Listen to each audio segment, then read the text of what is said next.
কিছু সময় পরে বালকটির জ্ঞান ফিরল এবং সে উঠে দাঁড়াল। তারপর সে একটা পরিবর্তন লক্ষ্য করল তার শরীরের ভিতরে। তার শরীরটা কেমন যেন গরম হয়ে উঠেছে।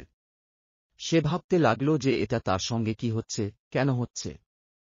তারপর ভাবতে ভাবতে সে বাড়ির দিকে ফিরে চলল। সে বাড়ির ভিতরে ঢুকে বিছানায় শুয়ে পড়ল। আর সারারাত ভাবতে লাগল যে সত্যি কি সে কোনো জাদু শক্তি পেয়েছে। তা না হলে কেন এমন হচ্ছে তার সঙ্গে। সে ওই রাতে আবার ভগবানের কাছে আবদার করেছে যে, ভগবান, আমার সঙ্গে এরকম হবার কারণ কি? আমায় একটু সাহায্য করো। সেই রাতে ভগবান আবার তার স্বপ্নে এলো এবং তাকে বলল যে, তুমি চিন্তা করো না আমার বালক। আমি তো তোমায় শক্তি প্রদান করেছি, ওই শক্তিকে তুমি ভালো কাজে লাগাবে আর মানুষের উপকার করতে থাকবে। তাহলেই আমি খুশি হব। এই বলে ভগবান তার স্বপ্ন থেকে চলে গেল। তারপর ভোর হল এবং সেই বালকটি ঘুম থেকে উঠল। এবার সে বুঝতে পারল যে সে সত্যি যে শক্তি পেয়েছে তা কিভাবে কাজে লাগাতে হবে। সে আর একটুও বিলম্ব করতে চায় না। সে তার বাড়িতে বাবা এবং মা কাউকে কিছু না বলে সে মানুষের উপকার করবার জন্য বেরিয়ে পড়ল।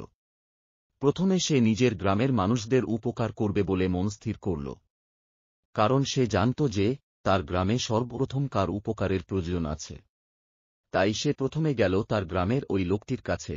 সে ছিল খুবই দরিদ্র ও শারীরিকভাবে দুর্বল। সে ওই লোকটির বাড়ির সামনে দাঁড়িয়ে আছে আর বলছে, বাবা যে বাড়িতে আছেন? বাবা বাড়িতে আছেন? আমি আপনাকে একটু সাহায্য করতে চাই। কিছু সময় পরে বাড়ির ভিতর থেকে শব্দ এলো, আমি ভিতরে আছি, তুমি আমার ঘরের ভিতরে এসো। তারপর বালকটি ঘরের ভিতরে প্রবেশ করল ও দেখল যে বৃদ্ধ লোকটি শুয়ে আছে।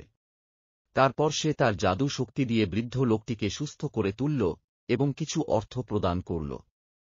তারপর বৃদ্ধ লোকটি এত খুশি হয়ে বালকটিকে আশীর্বাদ করল। বালকটি ঈশ্বরকে ধন্যবাদ জানাল এবং বাড়ি ফিরে এল।